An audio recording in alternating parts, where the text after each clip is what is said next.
500 years ago, deep inside the secret archives of the Vatican, there lies an old letter. The paper is yellow and cracked with age. The ink has faded, and experts whisper that some of the stains might even be human blood. This letter is not just history, it's a confession. It was written by a young girl, only 14 years old. Her name was Catherine de Medici. She was promised a royal life, a wedding that would make her queen, a husband who would bring her glory, and a future filled with power. But when she entered her bridal chamber, she didn't find love or honor. She found cruelty. That night, her dreams were destroyed. She was mocked, humiliated, and left broken. Her body healed, but something inside her changed forever. In the silence of that room, something dark was born. A cold, patient hunger for revenge. History says that 23 noblemen secretly watched that night, laughing from hidden passages. But one by one, they all died, poisoned. Catherine had written every name, every date, and every method in her diary. That night didn't just create a wife. It created a queen who would rule through fear. A girl whose pain became her power, and whose revenge became a legend. To understand Catherine's story, we must go back to the evening of the 25th of October, 1533. The Grand Palace of Marseille glowed with light, music, and laughter. Outside, nobles drank wine and danced, celebrating the union between France and the powerful Medici family. But behind the thick stone walls, something dark was happening, something not written in any royal record.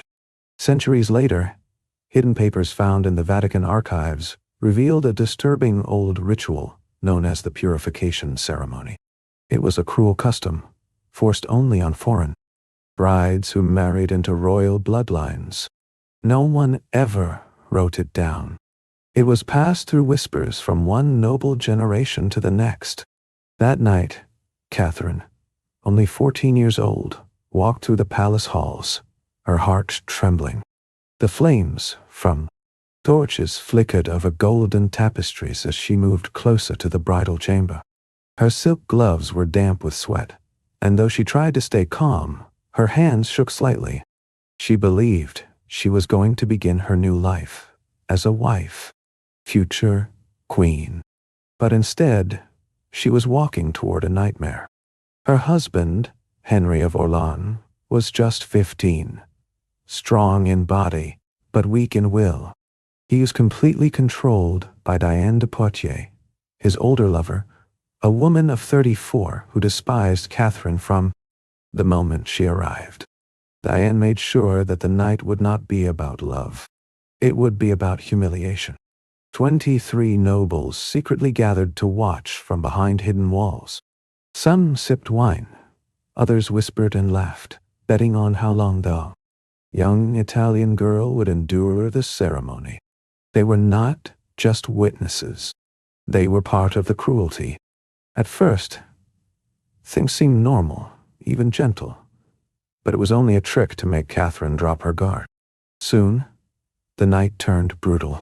Laughter echoed while her cries filled the chamber. She screamed for mercy in Italian, but no one listened. The pain and fear were so extreme that the tiny veins in her eyes burst, and her tears turned red with blood. The young prince, guided by Diane's whispers, switched between kindness and cruelty, stretching her suffering for hours. 3 times before dawn, the court physician, Arnaud Dubois, had to revive her after she fainted. Each time she opened her eyes, she saw the faces of her tormentors. Clearer, faces she would never forget. The Duchess of Montmorency stood near the window, her jeweled fingers clutching a goblet of wine, her thin lips curved in amusement. Lord Beaumont leaned against the tapestried wall, counting coins he had won from his wager on how long the Italian girl would last. Count Philippe de Brissac whispered something to his companion, and they both erupted in fresh laughter. 23 witnesses in total, each one complicit, each one marked in her memory like brands upon her soul. When the sun finally rose, the girl who entered that room was gone. In her place stood someone else, quiet, calm, but burning with something cold and dangerous. She remembered every laugh, every word, every smirk. The morning light filtered through the stained glass windows, casting colored shadows across her bruised skin. And Catherine de Medici understood with crystalline clarity that she had been meant to break. They had wanted to see the orphan of Florence crumble, to prove that merchant blood could never truly mix with royal lineage. But they had miscalculated. Pain, she had learned in the convents during the siege of Florence, could be transformed into power if one knew how to harness it. For days, Catherine barely spoke. She walked through the palace silently, watching everyone. Servants thought she was broken. The nobles thought she was afraid. But she wasn't. She was learning, calculating. The education she had received at Santa Lucia's convent now had a new purpose.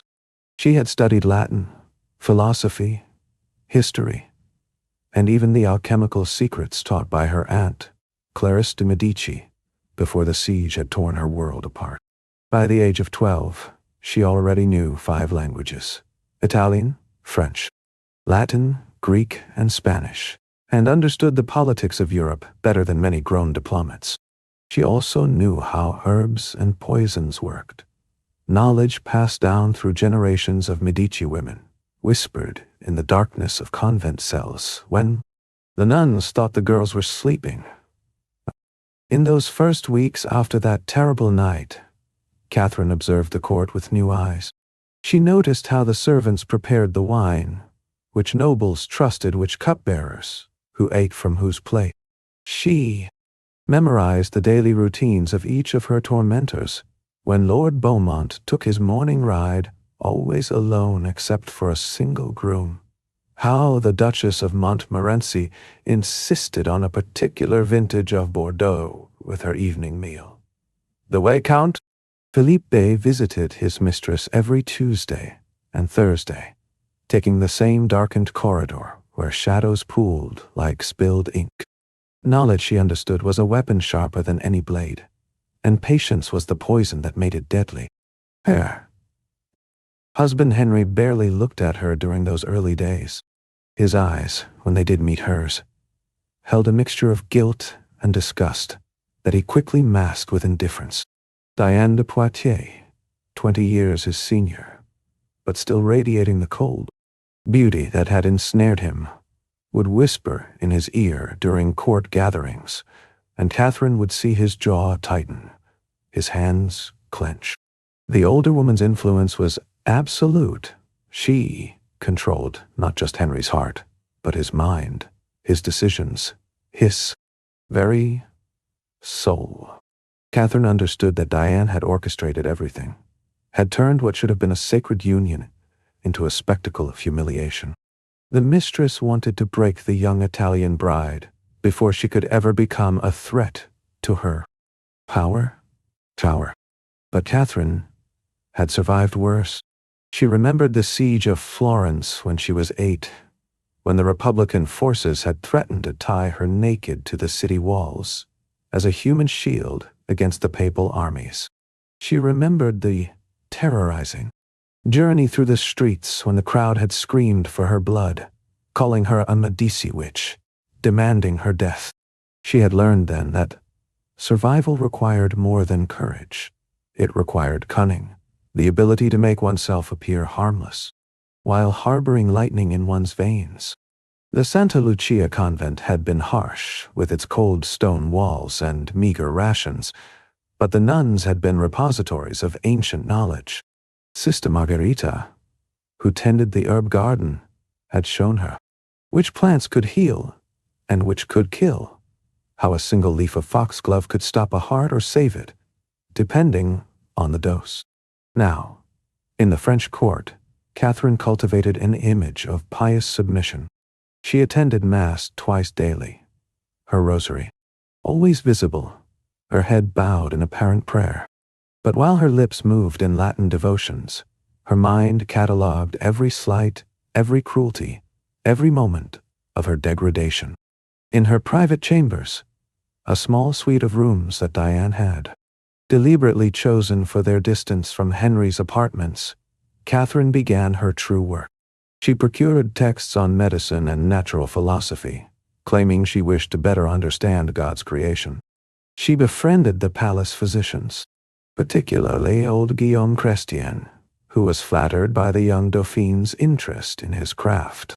From him, she learned about the circulation of blood, the effects of various substances on the human body, the symptoms of different poisons and diseases. At night, when the palace slept, Catherine would light a single candle and practice her penmanship, writing in a cipher of her own devising, a mixture of Latin, Greek, and reversed Italian that would appear to be devotional texts to any casual observer. In these encrypted pages, she documented everything. The names of the 23 witnesses, their habits, their weaknesses, their fears. She noted that Lord Beaumont suffered from gout and required a special tincture each evening.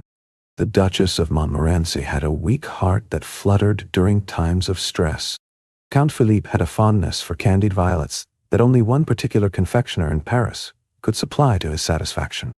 Information became her currency, patience her most valuable asset.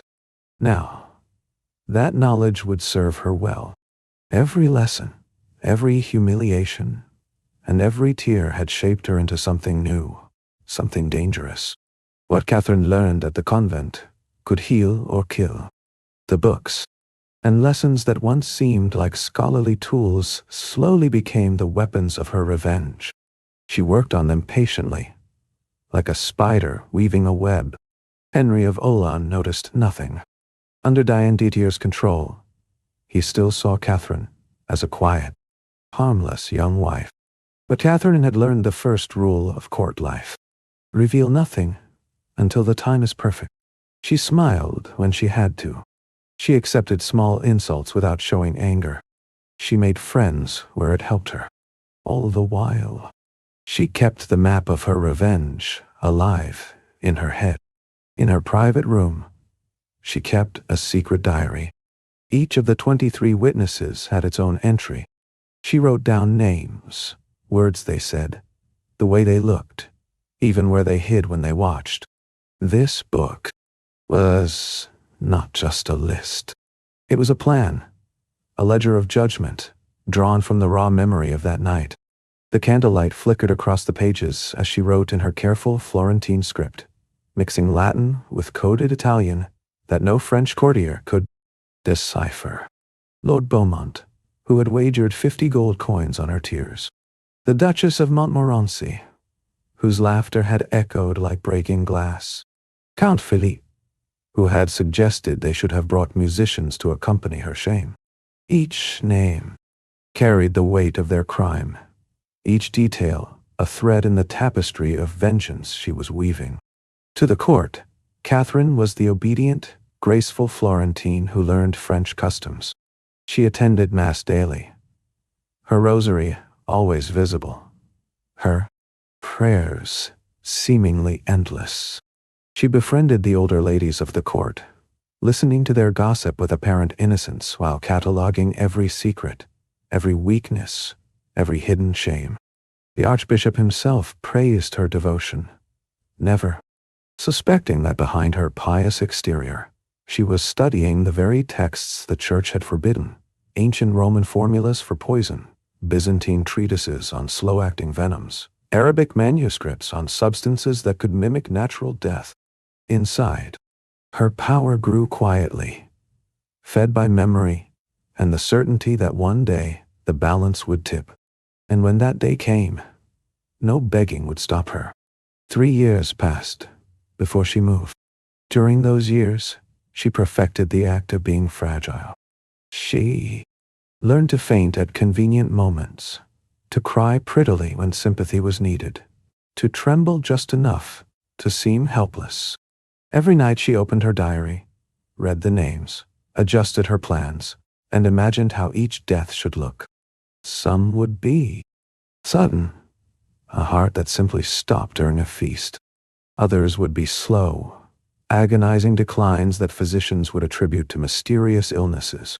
A few would appear as accidents, a fall from a horse, a drowning in the Seine, a fire in private chambers. She studied each courtier's habits, their favorite wines, their trusted servants, their secret lovers. Knowledge became her currency, patience her greatest virtue. Her first target was Jean de Montieri, a proud courtier who had laughed and bet on how long the bride would last. She remembered his cruel eyes and the way he drank wine as she was tormented. That memory became his sentence. Hidden in a little room of the palace where they kept herbs, Catherine mixed a deadly poison. Thus, will you try, Monshanagai? Who, in Shrasaya?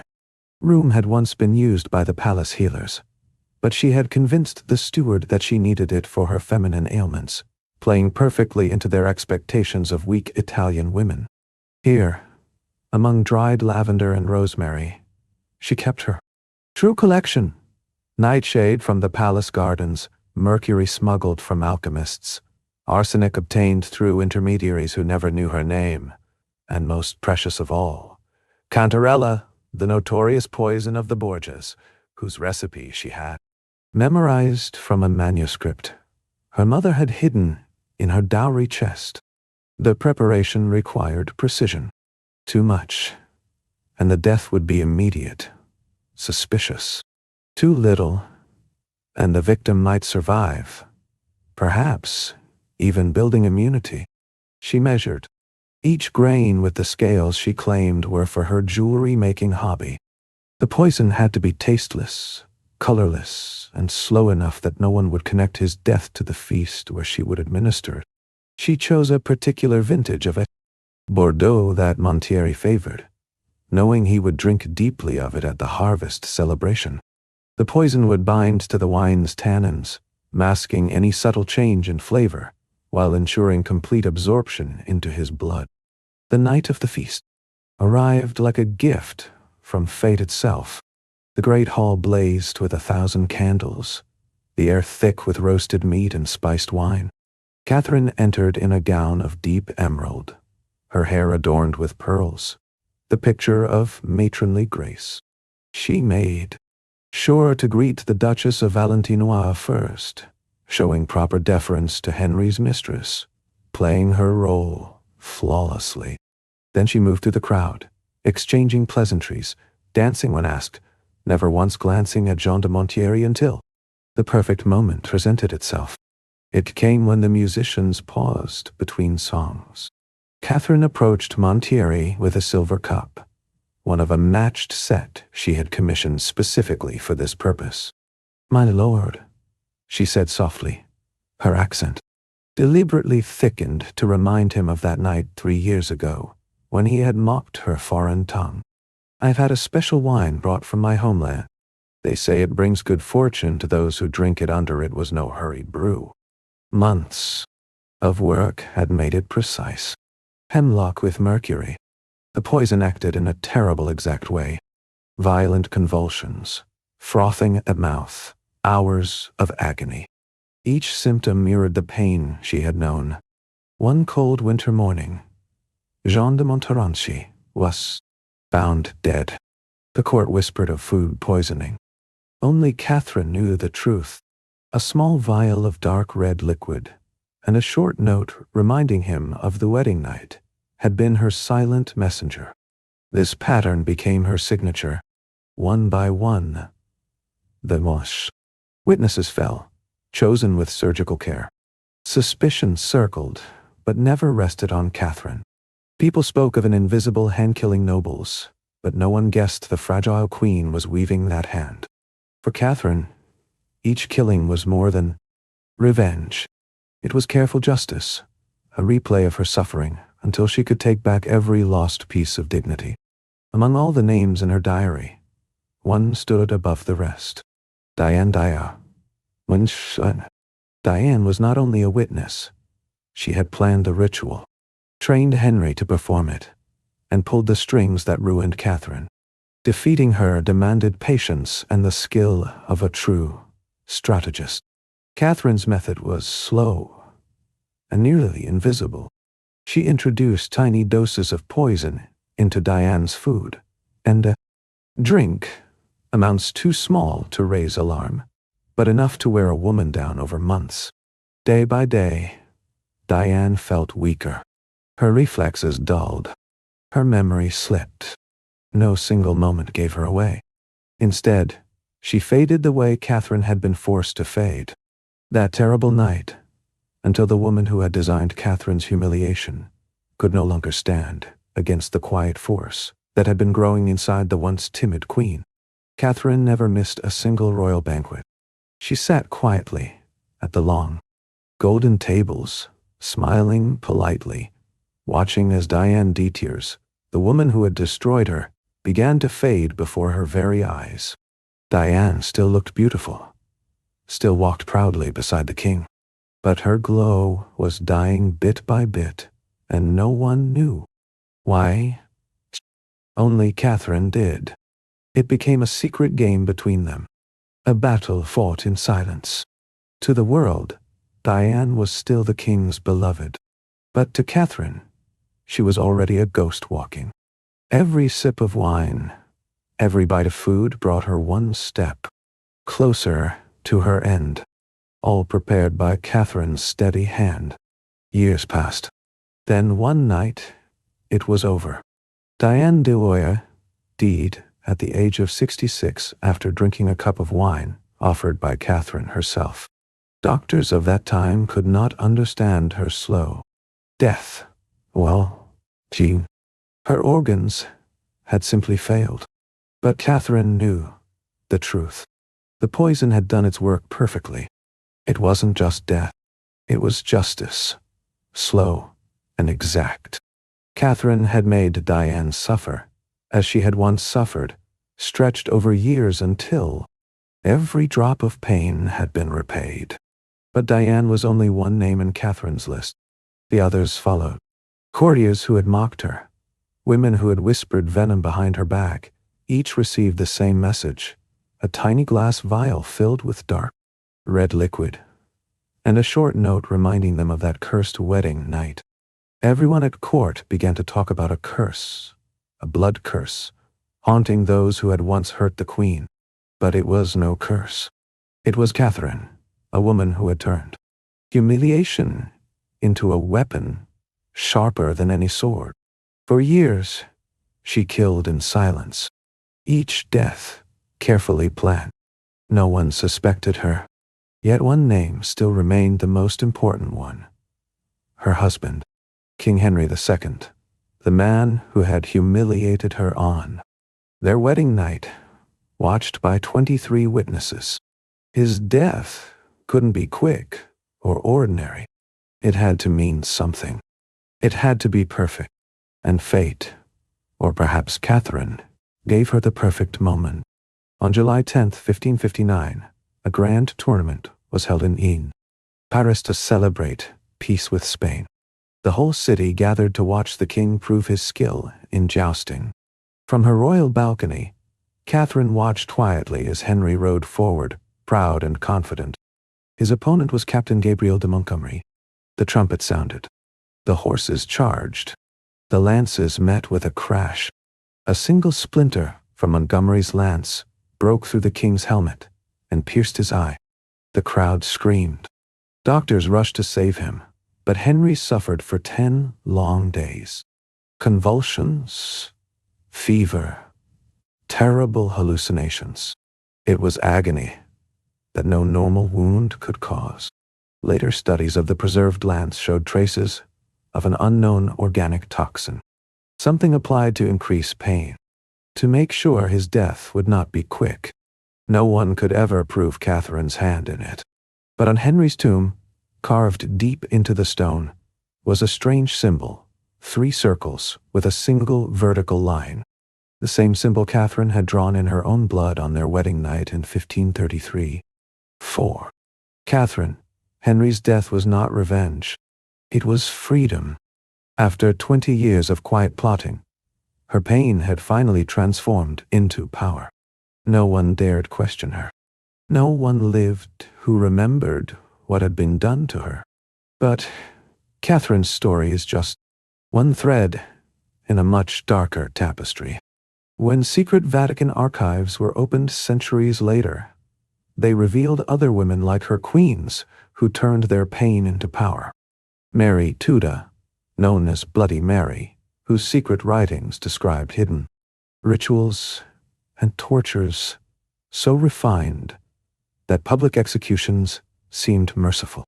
Isabella of Bavaria, who wrote letters about alchemical experiments using poisons that drove victims insane before death. And Lucrezia Borgia, remembered as the master of Nostro, poison, whose secret formulas were so complex that even modern science can barely understand them. Each of these women was shaped by betrayal and pain.